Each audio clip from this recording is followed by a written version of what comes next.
Hello guys, நான் உங்கள் Mahendra. Annamalai university distance education tuition fees pay பண்ணாதவங்க பே பண்ணிடுங்க. எப்படி பே பண்ணுறது அப்படின்றதையும் பார்த்துட்டு இருக்கோம். பேமெண்ட்டில் போய்ட்டு டியூஷன் ஃபீஸ் அப்படின்ற ஒரு டேப் இருக்குது பார்த்தீங்களா? அந்த டியூஷன் ஃபீஸ் அப்படின்ற டேப்பை வந்து கிளிக் பண்ணீங்க அப்படின்னா ஒரு பேஜ் கிரியேட் ஆகும். அதில் பார்த்தீங்கன்னா enrolment number, name of the ப்ரோக்ராமில் வந்து எல்லாத்தையும் ஃபில் பண்ண வேண்டியதெல்லாம் ஃபில் பண்ணிடுங்க. மெயில் ஐடி, மொபைல் நம்பர், எவ்வளோ அமௌண்ட் நீங்கள் ஃபீஸ் பே பண்ண போகிறீங்க, இன்ஸ்டால்மெண்ட்லையா, எவ்வளோ இன்ஸ்டால்மெண்ட்டில் அப்படின்றத வந்து நீங்கள் என்ட்ரு பண்ணிக்கோங்க.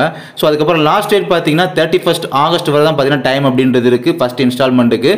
அதுக்கப்புறம் செகண்ட் இன்ஸ்டால்மெண்ட்லாம் பார்த்தீங்கன்னா ஜனவரி 31 வரை டைம் இருக்குது. இது ஆமாம், ஜான் 31 வரை டைம் இருக்குது. ஃபஸ்ட் இன்ஸ்டால்மெண்ட்டுக்கான பேமெண்ட் அந்த லாஸ்ட் டேட்டை பார்த்துக்கோங்க, ஆகஸ்ட் 31 வரை, அதாவது இந்த மந்த் எண்டு வரை டைம் இருக்குது. அதுக்குள்ளே பே பண்ணாதவங்க பே பண்ணிவிடுங்க. ஃபீஸ் பே பண்ணுறதுக்கு அந்த லாஸ்ட் பேஜ் வந்து கிளிக் பண்ணதுக்கப்புறம், அதாவது ஃபில் பண்ணதுக்கப்புறம் அதை எந்த மெத்தடில் நீங்கள் பே பண்ண போகிறீங்க அப்படின்றதுக்கு பே ஆன்லைன் கொடுத்து நீங்கள் வந்து கிளிக் பண்ணி நீங்கள் பே பண்ணுறதை பண்ணிக்கலாம். உங்கள் ஃப்ரெண்ட்ஸ் யாராவது நம்ம அண்ணாமலை யூனிவர்சிட்டியில் டிஸ்டன்ஸ் எஜுகேஷனில் படிக்கிறவங்க டியூஷன் ஃபீஸ் பே பண்ண யாராவது மறந்துட்டு இருப்பாங்க. அவங்களுக்குமே உங்கள் ஃப்ரெண்ட்ஸுக்கும் இந்த விஷயத்தை வந்து ஷேர் பண்ணுங்கள். அவங்களும் தெரிஞ்சுக்கிட்டு இமீடியட்டாக டியூஷன் ஃபீஸ் அப்படின்றத பே பண்ணிக்கிறட்டும். நீங்களும் பே பண்ணனா மறக்காமல் பே பண்ணிவிடுங்க. இந்த மந்த் எண்டு வரை மட்டும் தான் டைம் இருக்குது ஃபஸ்ட் இன்ஸ்டால்மெண்ட்டுக்கு. ஓகேங்களா? தேங்க்யூ.